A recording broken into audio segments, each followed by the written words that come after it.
Léa. Votre lettre s'adresse cette semaine au foot. Voilà, exactement. Donc peut-être que la main dans la poche, c'est qu'il se grattait quelque chose. Non, pas du tout. Je suis arrivé au niveau du genou. Allez. Cher football, je t'écris cette lettre pleine de bienveillance, même si je sais que tu ne sauras pas la lire puisque tu as arrêté tes études très tôt pour intégrer un centre de formation.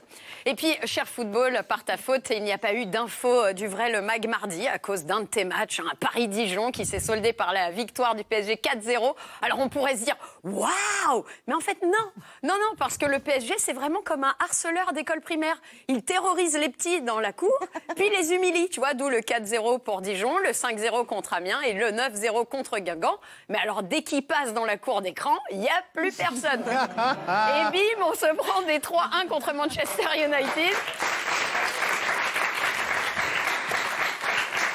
En fait, le PSG, c'est vraiment la ligue du LOL, quoi. Fort avec les faibles et risiblement faible avec les forts. En fait, je viens de comprendre que PSG, ça voulait dire pas sûr de gagner. Voilà.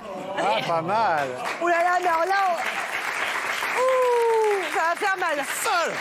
Non, mais elle peut se faire virer de Canal+. Mais oui, mais attends, vous êtes dingue. Tu joues avec le feu. Je prends des risques, je suis comme ça. Et j'entends d'ailleurs d'ici des fans de l'OM rire. Hein, mais pardon, cher football, moi j'ai pris mes renseignements et l'OM a perdu 2-0 en Coupe de France contre Andrézieux. Et la première réaction de David et des autres, c'est contre qui? Exactement.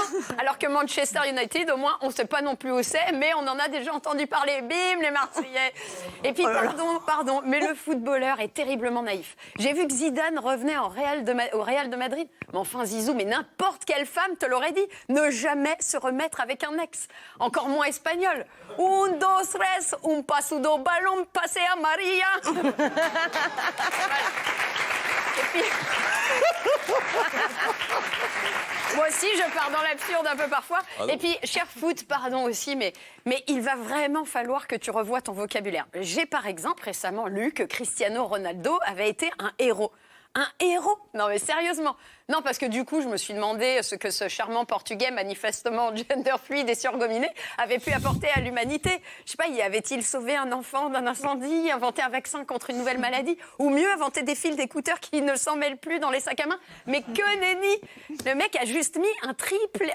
Donc alors bravo, mais enfin héros quand même, c'est un peu beaucoup. Sinon, moi, une chronique, 3 bonnes vannes et hop, je suis une héroïne, non? Bon, on passe plus loin. Tu vois, pareil. C'est comme tous les grands entraîneurs qui disent qu'ils peuvent aller à la guerre avec leurs joueurs.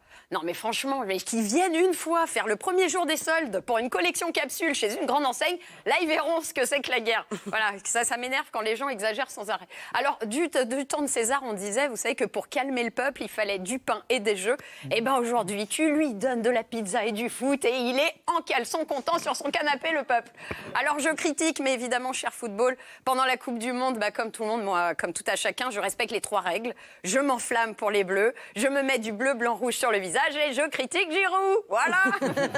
Ah oui, et puis 98, c'était quand même autre chose. Moi, perso, j'avais aimé cet élan de fraternité, de solidarité, même si j'avais pas tout compris. Par exemple, j'ai longtemps pensé que le milieu du foot était particulièrement gay-friendly, parce que j'avais entendu pendant les matchs « Le 13 est gay, le 13 est gay ». Oh là là. Voilà. Ça n'avait pas l'air d'émouvoir personne que le numéro 13 aime les hommes et j'en étais ravie.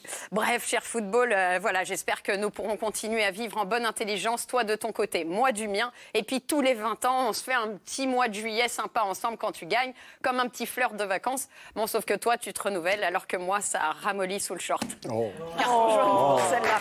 Merci beaucoup, Léa.